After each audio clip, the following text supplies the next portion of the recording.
नेपाल टेलिभिजनका लागि शिखर नेपाल प्राइभेट लिमिटेडको प्रस्तुति विकास र बहस। आदरणीय दर्शक महानुभावहरू नमस्कार। नेपाल टेलिभिजनबाट हरेक शनिबार बिहान 9 बजे प्रसारण हुँदै आइरहेको कार्यक्रम विकास र बहसमा यहाँलाई हार्दिक स्वागत गर्दछु। म शेखर खनाल। दर्शकवृन्द, कार्यक्रम विकास र बहसमा हामीले भौतिक पूर्वाधार सेक्टरलाई विशेष गरी जोडिँदै आइरहेका छौँ। आजको श्रृङ्खलामा हामीले भूमि व्यवस्था, कृषि तथा सहकारी मन्त्रालय बागमती प्रदेशसँग सम्बन्धित केही गतिविधिहरू लिएर यहाँहरूको माझ प्रस्तुत हुँदैछौँ। देशको अर्थतन्त्रको प्रमुख आधार हो कृषि क्षेत्र। कुल जनसङ्ख्याको 61% जनसङ्ख्या कृषि क्षेत्रबाट सृजित रोजगारीमै निर्भर छन्। नेपालमा कृषि व्यवसायको महत्त्व अनादिकालदेखि आजसम्म रहेको छ। देशमा रहेको विद्यमान जमिन र उत्पादक जनशक्तिको रूपमा रहेको किसानलाई जोडेर उत्पादन वृद्धि गरी राष्ट्रिय पुँजीको सिर्जना गरेर राष्ट्रको अर्थतन्त्रलाई चलायमान र बलियो बनाउन सकिन्छ। यसको लागि कृषिको व्यावसायिकीकरण, आधुनिकीकरण, औद्योगिकीकरण गर्दै सम्मानित पेसाको रूपमा विकास गर्न नितान्त जरुरी छ। बागमती प्रदेश भूमि व्यवस्था, कृषि तथा सहकारी मन्त्रालय दिगो भूमि व्यवस्थापन, कृषि र सहकारीको माध्यमबाट प्रदेशलाई खाद्यान्नमा आत्मनिर्भर बनाई उच्च आर्थिक वृद्धि दर हासिल गरी गरिबी न्यूनीकरण गर्ने रोड म्याप सहित अगाडि बढेको छ। नीति बनाएर मात्रै हुँदैन, कार्यान्वयन पक्षमा जोड दिनुपर्छ। मूल कुरा चाहिँ हामीसँग कति क्षमता छ, स्रोत साधन कति छ, त्यति मात्रै बोल्नुपर्छ। मैले अहिले सबै कुरा मैले चाहिँ सबै यो पनि गर्छु, त्यो पनि गर्छ, यो पनि हुन्छ, त्यो पनि हुन्छ भनेर हुँदैन। मसँग जति चाहिँ पुँजी छ, पुँजीको क्षमता छ, त्यो अनुसारको पोलिसी डेभलप गर्दै जाने हो। मेरो ध्येय उद्देश्य चाहिँ जनपक्ष, जनताको भोटको मूल्यवान हुने गरी, जनताको मनमा बस्ने गरी यो भूगोल सुहाउने कार्यक्रम दिन सक्यौँ भने मात्रै यो मन्त्री, म आज मन्त्री भएर यो कुर्सीमा बसेर तपाईँसँग जो बोलिरहेको छ त्यो बोलीको अर्थ र सार्थकता हुन्छ। यो कुरालाई मध्यनजर गरेर म काम गर्छु, काममा विशेष जोड दिन्छु। अब यो प्रदेशमा नयाँ ढङ्गले सोचेर अब हामीले अब एउटा पाटो त हामीले अब के अरे विगतको चाहिँ बजेट कार्यक्रममा, नीति कार्यक्रममा आएको बजेट चाहिँ गत वर्षको चाहिँ बजेटहरूको कार्यालय नै सम्पादन गर्नेलाई त्यसलाई आवश्यक पर्ने नीति निर्माण गर्ने, चाहिँ मापदण्डहरू बनाउने, कार्यविधिहरू बनाउने र त्यसलाई कार्यान्वयनमा लैजाने हो। एउटा पाटो त्यो छ।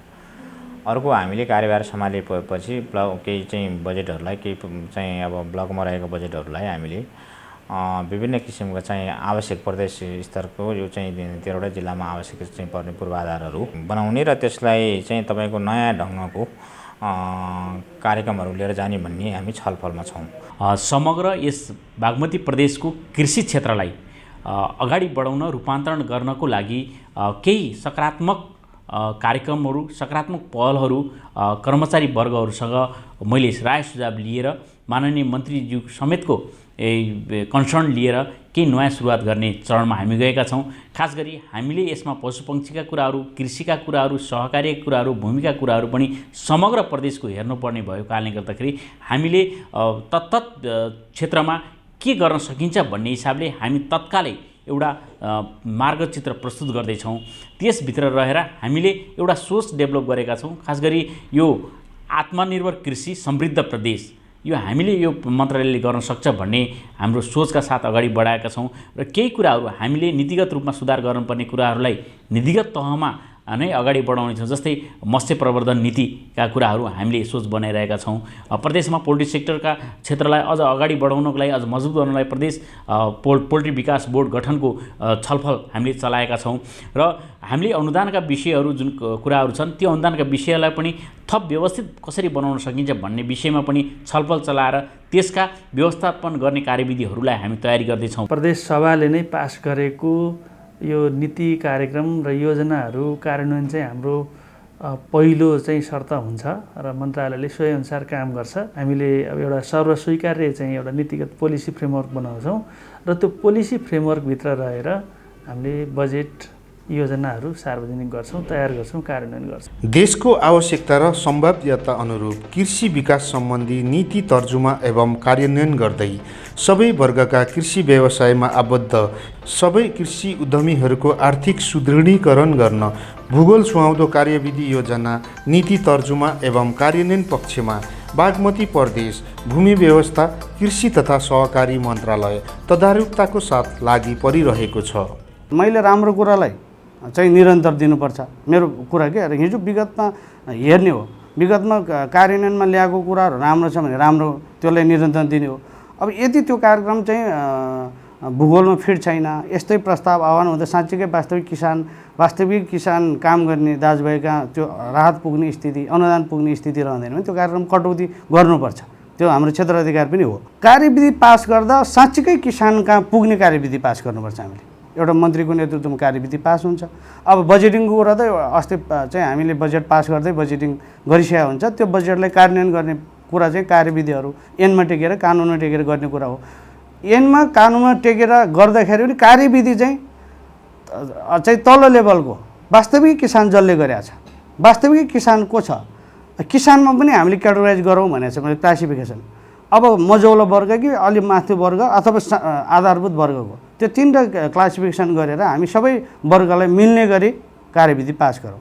अब एमाउन्टको हिसाबले अथवा ठुल्ठुलो चाहिँ फार्महरू खोल्नु भएको छ, ठुल्ठुलो चाहिँ व्यवसाय अवलम्बन गर्नुभएको साथीहरूलाई त्यो अनुसारको हामी कार्यविधि पास गरेर क्लासिफिकेसन गर्छौँ। मझौलो किसिमको छ भने त्यो किसिमकै हामी चाहिँ कार्यविधि पास गर्छौँ। अनि बढी चाहिँ हामी जनता साँच्चीकै हलो जोत्ने साँच्चीकै किसानलाई नै हामीले प्राथमिक गरेर कार्यविधि पास गर्नुपर्छ भन्ने नै मैले चाहिँ उद्देश्य राखेको छ। त्यो अनुसारको अब म अस्ति 23 गते आयौँ, त्योभन्दा पछाडि 2-4वटा कार्यविधिहरू प्रस्तुत गरेका छ। कतिपय संशोधन गर्नुपर्ने रहेछ, संशोधनको चाहिँ अब त्यो कुराहरू चाहिँ अगाडि बढिसकेको सन्दर्भ छ भने कतिपय कार्यविधिहरू प्रस्तुत भइरहेछ अहिले कृषिमा, पशुपन्छीमा, दुग्धजन्य कुरामा, सबै कुरामा हामीले कार्यविधिहरू पास गर्नुपर्छ र यसलाई चाहिँ तल पठाउनुपर्छ भनेर हामी अगाडि बढिरहेको सन्दर्भ छ। त्यो बनाउँदै चाहिँ तपाईँले भन्नुभएको जस्तो हिजोकै प्रविधिको, हिजोकै इतिहास दोहोरिने गरी, हिजोकै जस्तो समस्या पर्ने गरी हामी कार्यविधि पास गर्दैनौँ र साँच्चीकै वास्तविक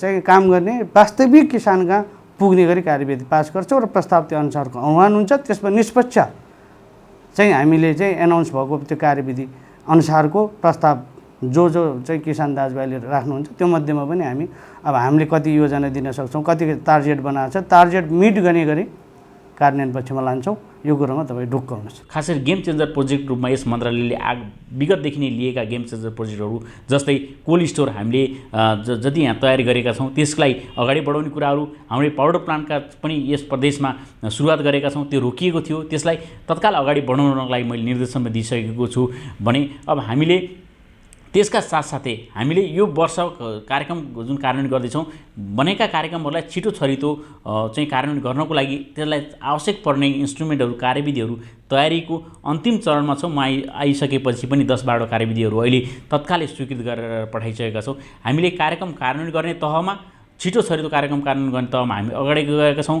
हामीले नीतिगत सुधार गर्ने कुरामा पनि, हामीमा भएका ऐन नियमावलीहरूलाई कार्यान्वयन गर्ने कुरामा पनि त्यसमा हामीले चासो देखेका छौँ भने रोकिएका प्रोजेक्टहरूलाई अगाडि बढाउने कुरामा हामी अगाडि चाहिँ गइरहेका छौँ। यो समग्र गर्दाखेरि सम्बन्धित सङ्घ संस्थाहरू, सम्बन्धित सरकारवालाहरूसँग पनि राय परामर्शमा हामी जुटेका छौँ र त्यसबाट आइसकेका कुराहरूलाई समेटेर हामी एउटा यस प्रदेशको भावी कृषिको रूपान्तरणको मार्गचित्र तत्कालै हामी त्यो ल्याउँदैछौँ र त्यसले एक किसिमको उत्साह चाहिँ कृषक माझमा जगाउनेछ भन्ने कुरामा चाहिँ यो मन्त्रालयको सचिव हैसियतले मैले विश्वास लिएको छु। किसान सूचीकरण तथा त्यसैको आधारमा चाहिँ वर्गीकरणको कन्सेप्टलाई पनि अगाडि ल्याएको छ।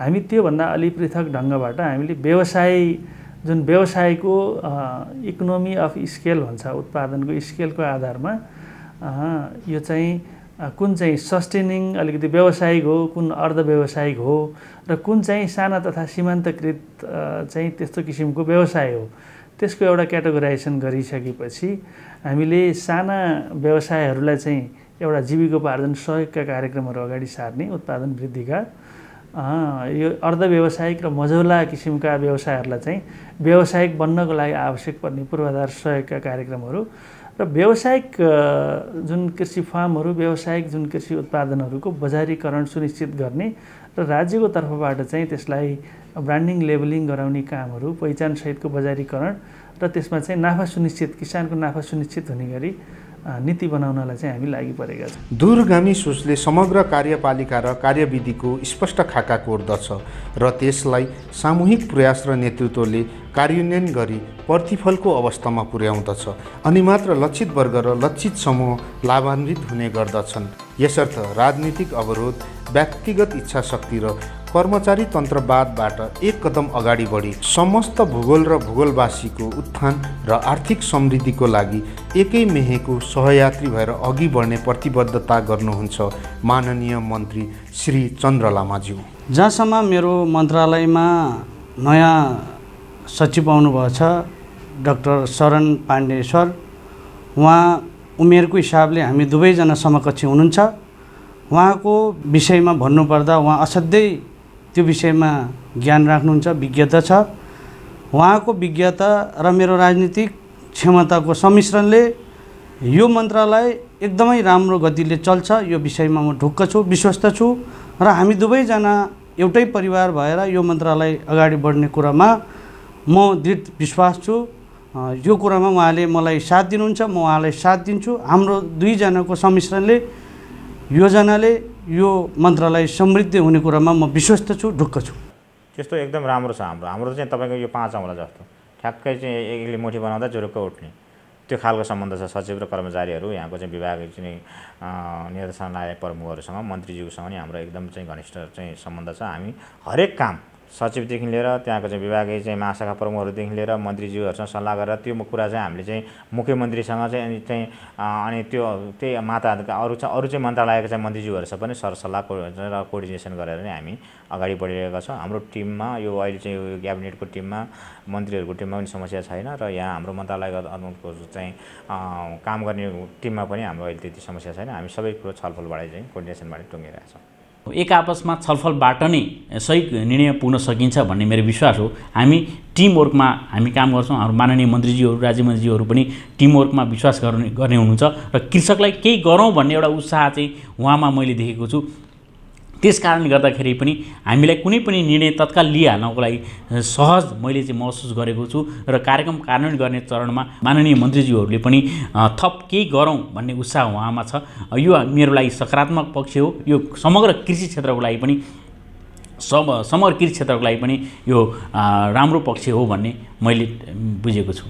कृषि क्षेत्रले कुल गृहस्थ उत्पादनको 26.8% योगदान गर्दै आइरहेको अवस्थालाई अझ वृद्धिदर बढाउन मन्त्रालय र मन्त्रालय मातहतका सम्बन्धित निकायहरू र स्थानीय तहसँग समन्वयन गर्दै खाद्यान्न, तरकारी, नगदे बाली, फलफुल, मत्स्य, मासु, अन्डा, दुध, च्याउ, मह र जडीबुटी जस्ता उत्पादनमा साना किसान, मझौला किसान र व्यवसायी किसानहरूलाई प्रोत्साहन गर्दै आइरहेको छ। धेरैभन्दा धेरै ठुलो चाहिँ तपाईँको चाहिँ भोलममा चाहिँ आलुहरू चाहिँ तपाईँको चाहिँ बाहिरबाट बङ्गलादेश, भारतबाट चाहिँ आयात गर्नु परेको अवस्था छ। प्याजको पनि त्यस्तै चाहिँ के अरे भारतबाट आयात गर्नु परेको अवस्था छ। त्यो चिजहरूलाई निर्मलीकरण गर्न चाहिँ हामीले आफैले चाहिँ यहाँको चाहिँ कृषकहरूलाई उत्पादनमा चाहिँ केही चाहिँ उत्पादनको आधारमा सब्सिडी दिन सक्यो भने आफ्नै चाहिँ उत्पादनले चाहिँ यो चाहिँ बागमती प्रदेश निर्भर हुन्छ कि भन्ने सोचका साथ त्यो खालको नीति पनि तपाईँको चाहिँ हामीले अगाडि सारेका छौँ। र हाम्रो एउटा भौगोलिक सम्भावनाको हिसाबले पनि यहाँको जुन एउटा भनौँ यो चाहिँ उत्पादन क्षेत्रको जुन वृद्धि दरलाई हेऱ्यौँ भने हामी व्यावसायिक तरकारी खेती, व्यावसायिक फलफुल खेती, यहाँको चाहिँ दुध उत्पादन, अनि त्यसपछि पोल्ट्री व्यवसाय, माछा पालन व्यवसाय, च्याउ, मौरी व्यवसायहरू चाहिँ हाम्रो अलिकति अन्य प्रदेशको तुलनामा हामी माथि छौँ। त्यो अलिकति चाहिँ फास्ट ग्रोइङ यस्ता खालका व्यावसायिक सम्भावना भएका बालीहरूलाई चाहिँ विशेष केन्द्रित गरेर चाहिँ हामीले कार्यक्रमहरू, नीतिहरू ल्याउने र त्यही अनुसारको कार्यक्रम कार्यान्वयन गर्दै यो कृषि विकासको लाभ चाहिँ एकदम रुट लेभलसम्म पुर्याउने प्रयासमा भूमि व्यवस्था, कृषि तथा सहकारी मन्त्रालय रहन्छ।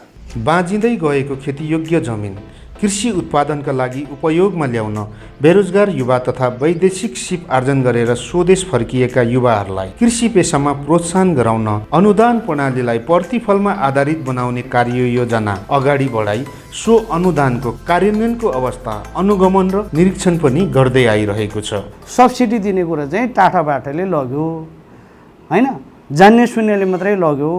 साँच्चीकै वास्तविक किसान कहाँ पुगेन भन्ने कुरा चाहिँ तपाईँको क्वेसनसँग मिल्छ। त्यो भएको हुनाले हाम्रो मूल कुरा चाहिँ त्यहाँनिर गएर वास्तविक मान्छे कहाँ पुग्नु पऱ्यो। टाढोबाट भयो नि साँच्चीकै कृषि चाहिँ उद्योगमा लागेको छ भने उहाँलाई दिँदैन के फरक, तर त्यसले चाहिँ ऱ्याडिकल चेन्ज भयो। जस्तै आयातित छ भने निर्याततिर चाहिँ हामीले कति लग्न सक्छौँ र वास्तविक रूपमा उपभोग गर्ने कुरा चाहिँ अर्काले आयात चाहिँ अर्का देशबाट आएको कुरालाई कति चाहिँ त्यो प्राइभेट सेक्टरको उत्पादनले रोक्यो त, देशको रेमिटेन्स बाहिर कति जानबाट रोक्यो त भन्ने कुरा नै हामीले मूल्याङ्कन गरेर अब सब्सिडी दिँदा होस् या योजना बनाउँदा होस्, आधुनिकीकरण कुरामा त यन्त्रीकरण गर्दाखेरि पनि त्यो कुरालाई मध्यनजर गरेर हामीले कार्यक्रम अगाडि बढाउन सक्यो भने निश्चित रूपमा कुनै बिन्दुमा गएर त्यो कुराहरू चाहिँ घट्दै गएर हामीले देश र जनताको निम्ति यो गऱ्यौँ भनेर डाटामै बन्न सक्छ। होइन यसरी नै डर र प्रविधिले अब हिजो पनि चल्दै गऱ्यो भने अब हिजो पनि चलेको आज पनि चल्छ भोलि पनि चल्छ भन्ने किसिमको अवधारणा मात्रै सचिवज्यूको अवधारणा मन्त्रीको त्यो यो मन्त्रालयको टिमको रह्यो भने मेरो विचारमा म जस्तो युवा सांसद भएर युवा मन्त्री यो मन्त्रालयमा आएर आएको अर्थ पनि हुँदैन। त्यो भएको हुनाले हामी यो हप्ताभित्र केही न केही सचिवज्यूसँग नै सल्लाह गरेर चाहिँ कर्मचारी टिमसँगै सल्लाह गरेर केही न केही जनपक्षीय केही कार्यक्रमहरू दिनुपर्छ भन्ने मैले उद्देश्य राखेको छ। हामी चाहिँ जनतालाई प्रत्यक्ष हित हुने र सबै किसिमको चाहिँ जनपक्षीय कामको निम्ति हामीले सुरु गऱ्यौँ है, सुरु भयो है भन्ने किसिमको कार्यक्रम हामी तय गर्दैछौँ अनि लन्च पनि गर्छौँ। जुन अनुदानका विषयहरू छन्, अनुदानका विषयहरूबाट जुन किसिमको लालसाना मन्त्रालय लगायत अरू निकायलाई कर्मचारी लाग्ने गरेका छ त्यसलाई हामी फरक ढङ्गबाट अनुदानको विषयलाई अगाडि बढ्छौँ। इक्जाम्पलको लागि म के भन्न चाहन्छु भने जस्तै तपाईँको 50 हेक्टरमा कसैले माछा पालन गरिरहेको छ भने जसले 50 हेक्टरमा गर्छ उसलाई एउटा लाइभ फिस डेलिभरी भ्यान हामी उपलब्ध गराउने 50 लाख 1 करोड भए पनि त्यो भयो भने के भने त्यस्तो व्यक्ति हामी यो झन्झटिलो प्रोसेसबाट जसले चाहिँ प्रस्तावहरू पेश गर्ने छनौट गर्ने कुनै एउटा व्यक्तिलाई दिने अनि फेरि जो व्यक्तिले काम गर्दैन उसलाई पर्ने भन्ने कुराहरूबाट हामी अब टाढा रहनुपर्ने हुन्छ। त्यसलाई हामी अलिकति वैज्ञानिक अनुदानको विषयलाई अलिक वैज्ञानिक बनाउँछौँ र जसले काम गर्छ उसैलाई प्रोत्साहन गर्ने तर्फबाट मार्केट फर्स्टको स्ट्राटेजीमा हामी अगाडि बढ्छौँ। र यो बागमती परिषदलाई चाहिँ अब कृषिको क्षेत्रमा कृषि उपजको क्षेत्रमा आत्मनिर्भर बनाउनको लागि आलु प्याज लसुन लगायतका चिजहरूमा र विद्युतीय चुलोहरूमा हामीले चाहिँ अनुदान दिन सक्यो भने हामीले जसरी अहिले चाहिँ धेरैभन्दा धेरै ठुलो चाहिँ तपाईँको चाहिँ भोलममा चाहिँ आलुहरू चाहिँ तपाईँको चाहिँ बाहिरबाट बङ्गलादेश भारतबाट चाहिँ आयात गर्नु परेको अवस्था छ, प्याजको पनि त्यस्तै चाहिँ के अरे भारतबाट आयात गर्नु परेको अवस्था छ। त्यो चिजहरूलाई निर्मलीकरण गर्न चाहिँ हामीले आफैले चाहिँ यहाँको चाहिँ कृषकहरूलाई उत्पादनमा चाहिँ केही चाहिँ उत्पादनको आधारमा सब्सिडी दिन सक्यो भने आफ्नै चाहिँ उत्पादनले चाहिँ यो चाहिँ बागमती प्रदेश निर्भर हुन्छ कि भन्ने सोचका साथ त्यो खालको नीति पनि तपाईँको चाहिँ हामीले अगाडि सारेका छौँ। गर्ने कुरा चाहिँ हामीले देखेको कुराहरू देखिआएकै कुरा पनि हो र त्यो चाहिँ केही हदसम्म त्यो पनि नरहेको चाहिँ होइन। यद्यपि हाम्रा अहिले बनेका कार्यविधिहरू चाहिँ तमाम किसानसँग काम गर्ने किसानको हकहितमा काम गर्ने सङ्घ सङ्गठनहरूको उहाँहरूको समेत राय परामर्शमा यसलाई हामीले सरलीकृत गर्ने प्रयासमा छौँ। नयाँ बनेका कार्यविधिहरू सरलीकृत कार्यविधिहरू हामीले अगाडि सारेका छौँ। जहाँसम्म मलाई यो चाहिँ लाग्दैन ठुला किसानहरू र धेरै अनुदान मात्रै लिने आशयभन्दा पनि हामीले चाहिँ यसलाई नतिजासँग जोडेका छौँ। अनुदानका गतिविधिहरूलाई चाहिँ हामीले प्राप्त गर्न चाहने हामीले प्राप्त गर्न खोजेको नतिजासँग जोडेर हामीले अनुदानका स्किमहरूमा चाहिँ उहाँहरूलाई सहभागिता गराउने र त्यो प्राप्त चाहिँ अपेक्षित त्यो प्रतिफल हासिल नभएको खण्डमा अथवा चाहिँ अनुदानग्राहीले चाहिँ अनुदान लैसकेपछि त्यसलाई दुरुपयोग गरिएको पाइएको खण्डमा एउटा कार्यविधिमा नै एउटा कानुनी व्यवस्था नै गरेर उहाँहरूलाई चाहिँ कारवाही गर्ने र आगामी दिनमा चाहिँ उहाँहरूलाई यो कृषिका अनुदानका कार्यक्रमहरूमा सहभागी हुनको लागि वञ्चित गराउने गरी एक किसिमको हाम्रो नीतिगत सहमतिलाई हामीले दस्तावेजमा उतारेका छौँ। किसानका श्रम र पसिनाले सिञ्चित भएर मात्र कृषि व्यवसाय फस्टाउँदैन, त्यसका लागि कृषिका आधारभूत पूर्वाधार विकास निर्माण हुन अति आवश्यक पर्दछ। मत्स्य पालनका लागि पोखरी, पोल्ट्री फार्मका लागि दाना एवं फार्म, दुध चिस्यान केन्द्र, कृषि उपज भण्डारण, सिँचाइको व्यवस्था, प्राङ्गारिक वा रासायनिक मल, यी यावत कुराको अभावमा श्रमजीवी किसानहरू निराश बन्ने गरेका छन्। तर बागमती प्रदेश भूमि व्यवस्था कृषि तथा सहकारी मन्त्रालयले निकट भविष्यमा नै यी सबै समस्याको सम्बोधन हुने कुरा जनाएको छ। किसानको अहिले सबभन्दा चाहिँ ठुलो आवश्यकता भनेको चाहिँ मल। जब हामीले खेतीपाती चाहिँ लगाउने बेला सुरु हुन्छ त्यो मलको अभावको कारणले गर्दा त्यो नेपालभरिकै छ, बागमती प्रदेशमा झन् विशेष चाहिँ उत्पादन हुने क्षेत्र भएको हुनाले त्यो समस्या छ। हिजो मात्र पनि हाम्रो मुख्यमन्त्रीज्यू मन्त्रीहरू लगायतसँग चाहिँ कुरा भएको छ। हुन त अब त्यो मल कारखाना बनाउने कुरामा हाम्रो प्रदेशको चाहिँ अब अधिकार क्षेत्रभित्रको चाहिँ पर्दैन, तैपनि हामीले सहजीकरण गर्न सक्छौँ, पहल गर्न सक्छौँ। त्यसले हामीले चाहिँ यो समस्या मलको चाहिँ समस्या दीर्घकालीन रूपले चाहिँ समस्या हल गर्नको लागि हामीले केही न केही गर्नुपर्छ भनेर हामीले छलफल चलाएका छौँ। मुख्य कुरा त्यो स्ट्रङ ढङ्गले यहाँको चाहिँ तपाईँको प्रशासनलाई सुशासन कायम गर्दै सुस्त दुस्त ढङ्गले, छिटो छरितो ढङ्गले, सरल ढङ्गले कसरी जनतालाई चाहिँ सेवा दिन सकिन्छ र त्यो सेवा दिनको लागि हामीले के चाहिँ कानुनहरू चाहिँ निर्माण गर्नुपर्ने हो त्यो तुरुन्त चाहिँ गर्नुपर्छ भनेर हाम्रो टिमहरूको चाहिँ सल्लाह भएको छ। हामी त्यही अनुसार गइरहेको छौँ। हामीले यो चाहिँ 13 दिनमा चाहिँ आज चाहिँ 3 हप्ताको चाहिँ लगभग आज 20 दिन भयो, 20 दिनको पिरियडमा हामीले पदभार गरेको त्यस बिचमा अझ 7-8 दिन तपाईँ 4-5 दिन त बिदाइ नै परेको अवस्था छ। 14-15 दिनको टिम चाहिँ झनै 13वटा जति चाहिँ आवश्यक चाहिँ के अरे कानुनहरू संशोधन गरेर चाहिँ हामी चाहिँ आवश्यक कानुनहरू बजेटको लागि कार्यान्वयन गर्नुपर्ने आवश्यक कानुनहरू संशोधन गरेर गइसकेको छ। के अरे कार्यविधिहरू संशोधन भएर गइसकेको छ र अर्को चाहिँ के अरे चाहिँ 4वटा चाहिँ तपाईँको कार्यविधिहरूको चाहिँ त्यो आर्थिक वर्ष 78-79 को बजेटलाई कार्यान्वयन गर्नको लागि, कार्य सम्पादन गर्नको लागि त्यो चाहिँ के अरे कार्यविधिहरू गरेर गएको छ। हामी दिनरातदेखि तपाईँको बसेर हिजो पनि चाहिँ हामी चाहिँ हामी क्याबिनेट मन्त्री नहुँदा पनि अहिले हाम्रो चाहिँ मुख्यमन्त्रीको नेतृत्वमा सबै राज्य मन्त्रीहरूलाई पनि अनौपचारिक भए छलफल गराउने, मन्त्रालयको चाहिँ कुराहरू बुझ्ने र प्रदेश यो चाहिँ बागमती प्रदेशले केही न केही नयाँ सन्देश दिनुपर्छ, केही न केही कार्यक्रमहरू गर्नुपर्छ र हाम्रो चाहिँ विकास निर्माणको काममा खर्च अत्यन्तै कम खर्च चाहिँ विकास निर्माणको बजेटको खर्चहरू अत्यन्तै कम हुने, त्यसलाई कसरी चाहिँ कुन माध्यमबाट तपाईँको चाहिँ खर्च चाहिँ बढी गराएर विकासको निर्माणको परिणाम देखाउने भन्ने ढङ्गले लाग्नुपर्छ भन्ने हिसाबले र अनि जुन चाहिँ अब हाम्रो प्रशासनिक तहमा र उसो तहमा जुन खालको चाहिँ ढिला सुस्ती हुने काम छ त्यसलाई छिटो छरितो ढङ्गले कसरी चाहिँ गर्नुपर्छ त्यसको लागि चाहिँ हामी नीति निर्माण गरेर जाउँ भन्ने विषयमा छौँ। हामी त्यही चरणलाई कुन चाहिँ चिजलाई कुन चाहिँ कानुनमा चाहिँ बलियो बनाउँदाखेरि यो सिस्टमाइज भएर छिटो छरितोले जनताले चाहिँ सेवा पाउँछन्। जनअभिमतको पहिलो कर्तव्य हो जनताको समस्याको सम्बोधन गर्नु, जनअपेक्षा अनुरूप कार्य नीति नियमको लागू एवं कार्यान्वयन गर्नु। माननीय युवा मन्त्री श्री चन्द्र लामाज्यू र युवा सचिव श्री श्रवण कुमार पाण्डेज्यू एक अर्कामा सहकार्य गरी कृषि, पशुपन्छी, भूमि र सहकारीको क्षेत्रमा कायापलट गरेर बागमती प्रदेशका सम्पूर्ण जनताको भविष्य सुनिश्चित गर्ने प्रतिबद्धता गर्नुहुन्छ। आम किसान दाजुभाइ दिदीबहिनीहरूको हितमा यो मन्त्रालय चाहिँ समर्पित गराउन सक्नुपर्छ। मैले त्यो कुरामा म योजनाबद्ध ढङ्गले मेरो काम पोलिसी बनाउने हो र मेरो सिङ्गो यो 13वटा जिल्लाको र यो मन्त्रालय अन्तर्गतको सचिवदेखि निर्देशक सबै मातहतका कर्मचारी साथीहरू हामी एउटै परिवार भयौँ। आज हामी सबैको एउटै योजना, एकमत, जनपक्षी र यो भूगोल सौँदे कार्यक्रम पोलिसीगत रूपमा पनि र इम्प्लिमेसनमा पनि जनपक्ष काम गर्ने नै मेरो मूल उद्देश्य हुनेछ। यस मन्त्रालयमा विभागीय मन्त्रीको रूपमा सम्हाल्नुभएको माननीय मन्त्रीज्यू चन्द्र लामाज्यू हुनुहुन्छ। उहाँलाई मैले प्रथम भेटमा नै उहाँको जुन सकारात्मक सोच छ यो कृषि क्षेत्रलाई केही गरौँ, कृषि क्षेत्रलाई नै चाहिँ जीवनस्तर किसानहरूको जीवनस्तर माथिउठाउने एउटा माध्यम हो भन्ने कुरा उहाँको बुझाइ छ र कुनै पनि काम छिटो छरितो किसानको लागि चाहिँ छिटो छरितो गरौँ भन्ने उहाँको जुन किसिमको इच्छा शक्ति छ त्यसले चाहिँ मलाई माननीय मन्त्रीज्यूको त्यो विचारले मलाई प्रभावित बनाएको छ। दर्शकवृन्द, कार्यक्रम विकास बस आजको श्रृङ्खला यहाँहरूलाई कस्तो लाग्यो? सल्लाह सुझाव अनि प्रतिक्रियाको अपेक्षा गर्दै कार्यक्रम प्रस्तुता म शेखर खनाल लगायत हाम्रो सम्पूर्ण इन्टायर टिमलाई बिदा दिनुहोस्। नमस्कार।